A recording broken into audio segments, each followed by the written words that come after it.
Many thanks for joining OBN Horn of Africa. This is weekly program Diplomacy, and I'm Phantom Belete hosting this program.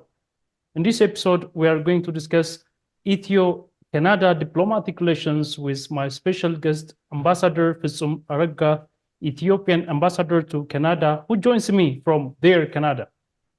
Till the end of our program, stay with us. Ambassador, thank you for joining me and welcome to this program. Thank you, Phantom, for having me. Great. Before we dive into our today's discussion, would you tell us a bit about yourself? Who is Ambassador Fitsum Arega? To begin with, I've been serving at different capacities in Ethiopia. My last posting, I served for 6 years as Director General or Commissioner of Ethiopian Investment Commission. Then right after that, briefly had the opportunity to serve in the Prime Minister's office as Chief of Staff to His Excellency Prime Minister Abiy Ahmed. And right after that, I was privileged to serve as Ambassador of Ethiopia in Washington. Again, now I'm here in Canada. Again, it's a great privilege and an honor to represent Ethiopia at this capacity as an ambassador. How has Ethio-Canada diplomatic relations evolved over the years, and what are the areas of cooperation between both countries? The diplomatic relations between Ethiopia and Canada have elapsed around, many decades. To be exact, I think in 1965, Canada established its embassy in Addis. This marked the beginning of relations, and each country established embassies in each other's capital, and the collaborative efforts across a wide range of bilateral and multilateral affairs continued.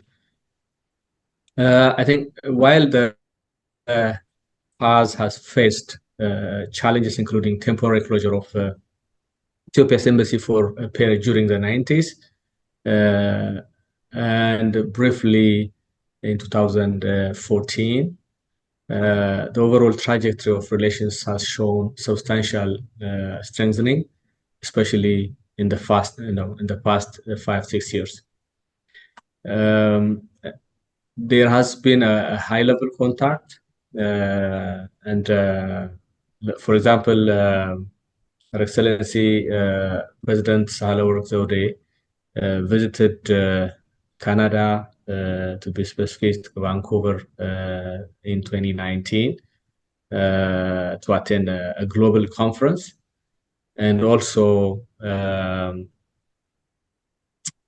after that, there was also a visit by His Excellency Prime Minister Trudeau in February 2020, during which he engaged comprehensive discussion with His Excellency Prime Minister Abiy Ahmed. I think this visit facilitated a regular phone calls between the two prime ministers after that. So the relation has been growing ever since. Recently, Canada also has appointed a separate ambassador for Ethiopia and the African Union, which was before that a combined task. This gives an impression that Canada has given more attention to relations with Ethiopia and with African Union. So I think we have historic relations,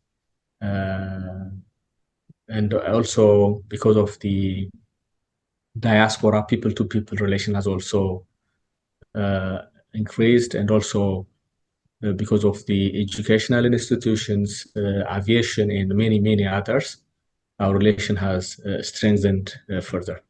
Could you provide an overview of the current status of Ethio-Canada diplomatic relations and any developments or agreements between both countries, please? As I mentioned earlier, through years, our bilateral relation has been increased, and in addition to the head of states and governments, there has been visits by different levels. For example, last year, Speaker of the House of Representative of Ethiopia, Honorable Tagerse Chafo, visited the Canadian Parliament, both houses, and also met the speakers, and also agreed to collaborate at Parliament level, and that has continued.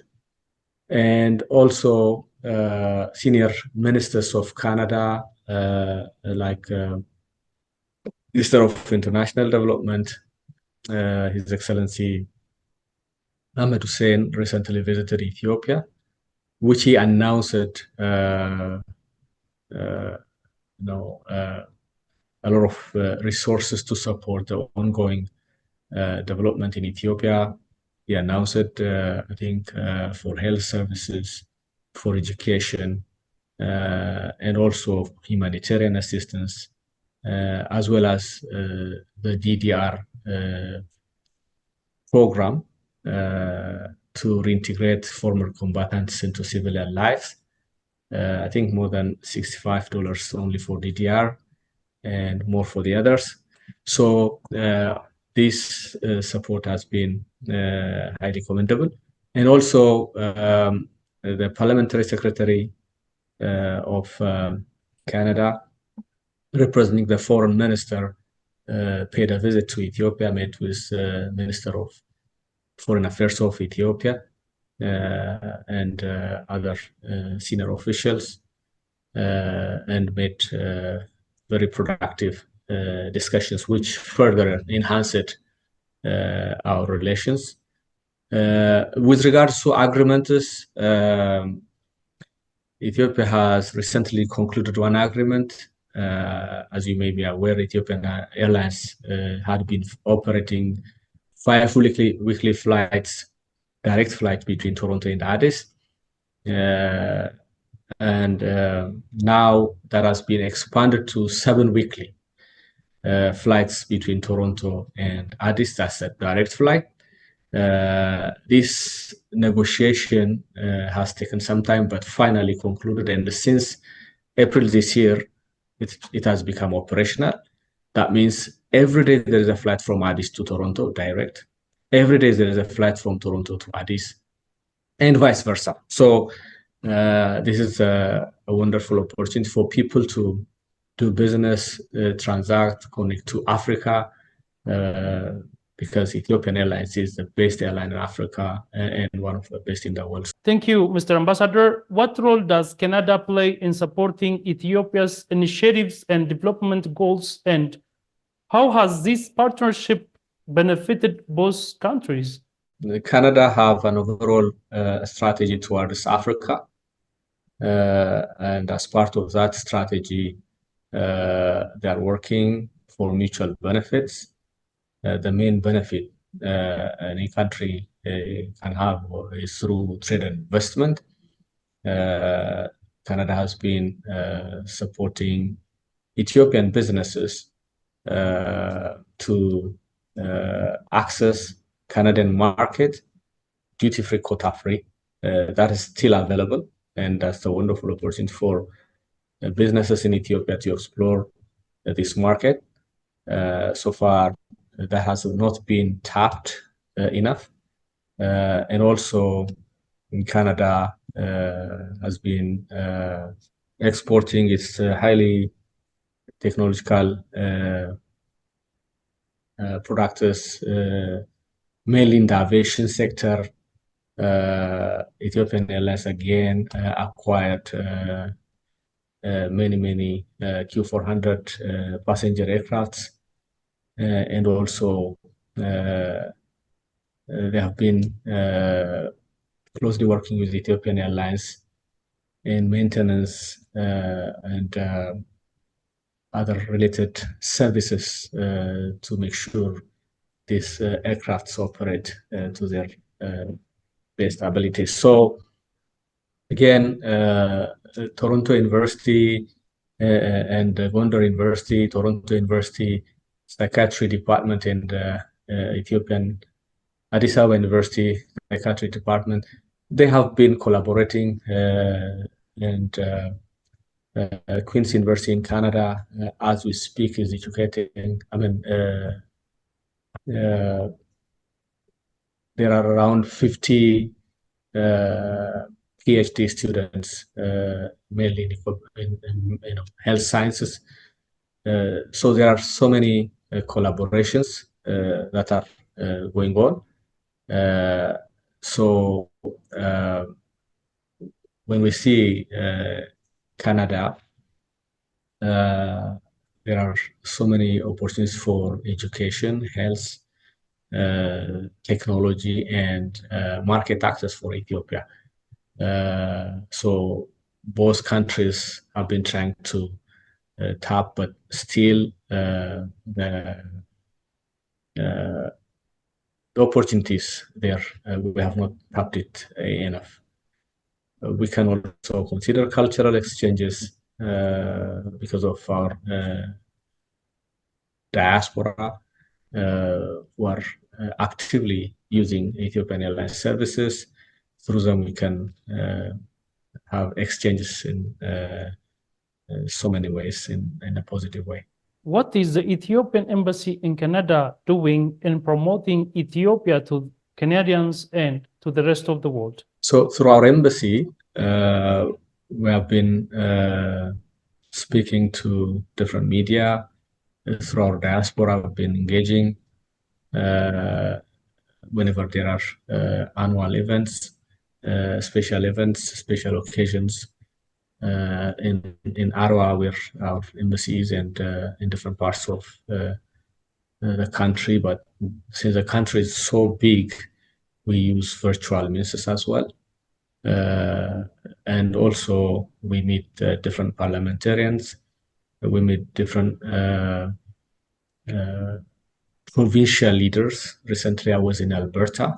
I met the governor of Alberta and different ministers in Alberta, as well as different companies, 6 universities, and different institutions which have some lessons for Ethiopia, especially how tech startups are encouraged, how virtual and digital startups are operating, the environment they operate, and also the incentives, the policy packages, so that we learn and adapt for our situation.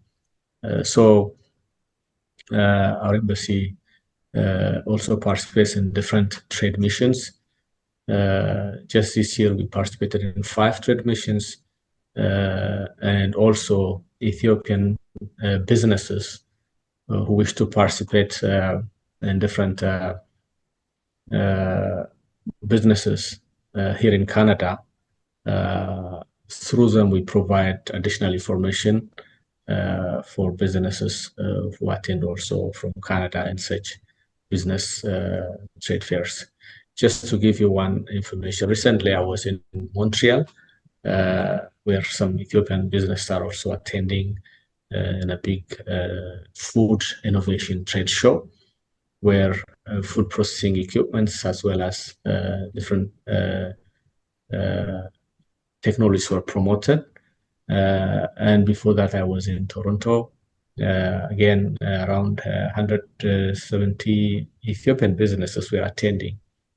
And very soon in July, we expect more than 20 businesses in Saskatchewan, another province known for its agriculture and fertilizer resources. So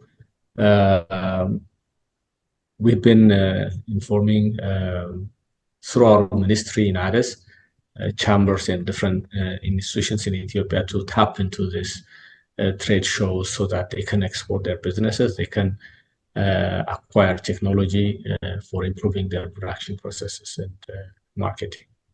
How big is the current Canadians' investment volume in Ethiopia, and what is the embassy doing to attract more Canadian investors to Ethiopia? For Canada, there are so many opportunities in the region for investment, especially US is next door with a lot of opportunity for Canadians to invest. So they're looking for some unique opportunities when they want to travel far.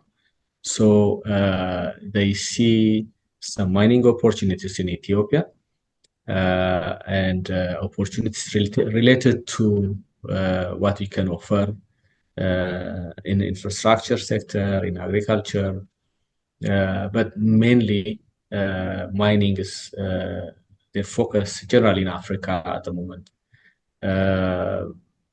Again, in last September,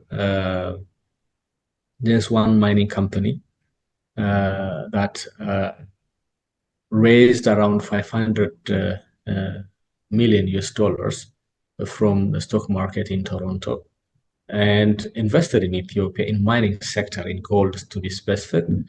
They are now in good shape. They have already more than halfway in the exploration stage, and now in the importation of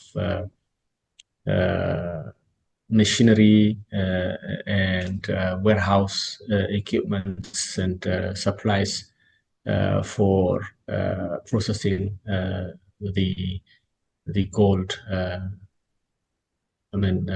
raw material. So again, I also mentioned earlier, Ethiopian Airlines is acquiring pilot training aircraft from Canada, Q400 aircraft, which are traveling, which are serving locally in Ethiopia, as well as very close distances in the neighboring countries, which travels up to Rwanda and all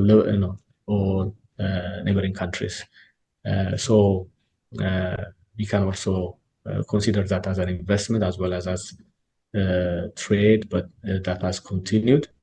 But the trade volume between the two countries is not, more than 500,000, the combined, and the trade balance is towards Canada. So we have to continue to do business, invest.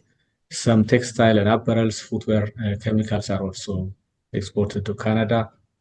So we need to capitalize on that. Coffee, spices are also being exported from Ethiopia to Canada. But we have to continue to access more market because there is ample market, duty-free, which unfortunately at the moment is not available in the US as AGOA is suspended. So we have to really tap this opportunity. Ethiopia has officially made a call for all second-generation diaspora to come home and get connected with their roots. How is your embassy working on this, and what is the reaction from the diaspora so far? This call was made by His Excellency Prime Minister Abiy Ahmed, I think in early January. The Ethiopian diaspora, the first winter break was almost over, so very few people committed to travel, and parents also who would have leave from their work were not able to do it. So that timing was a little bit challenging. They also told us. But recently, they also said they would do it in this season. In Canada, school closing day, I think today is the last day for school. Some of them are already planning. Ethiopian Airlines also called this season as a high season, and travel expenses a little bit high, but they have made special adjustment for for people who are responding to this call. So we expect a lot of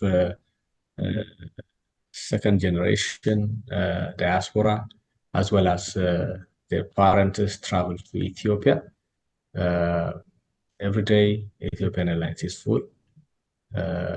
So that's why the daily flight has been introduced since April. Not only Ethiopian passengers, but other passengers as well. But this is also another reason. So I think we expect a lot of second generation to travel to Ethiopia. And during their stay, some of them would like to take with them some books, some laptops, and also some of them also hope to support some students in different schools or some relatives. So diaspora's engagement will be strengthened as a result, and they also witness exactly what's going on in Ethiopia. And when they come back, they will share that with their friends, relatives, and I think more understanding could also be achieved. I think this information through social media, whenever we had opportunities, as I said, this week we had 2 engagements and in-person engagements, and we announced this. And also Minister of Tourism, Her Excellency Nasir Chali, also recently reached out to Ethiopian ambassadors virtually to address any concerns or questions in facilitating this cause. And I think the ministry's close follow-up on this is highly commendable, and we expect a lot of second generation as well as their parents to travel to Ethiopia from June to August this year. Thank you. How do you see the future of Ethio-Canada diplomatic relations, and what opportunities for collaboration do you see on the horizon? Canada, as one of G7 member countries,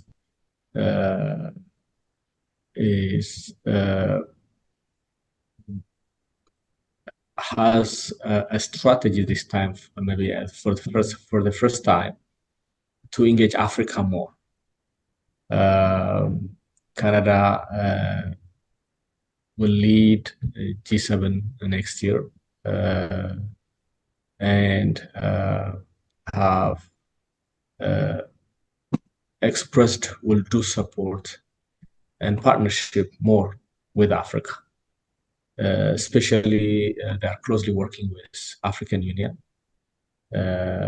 and we African ambassadors here in Canada are demanding to have more engagement with African countries and encourage Canadian businesses to do business more in Africa. I think we have to strengthen people-to-people relations, which is a very good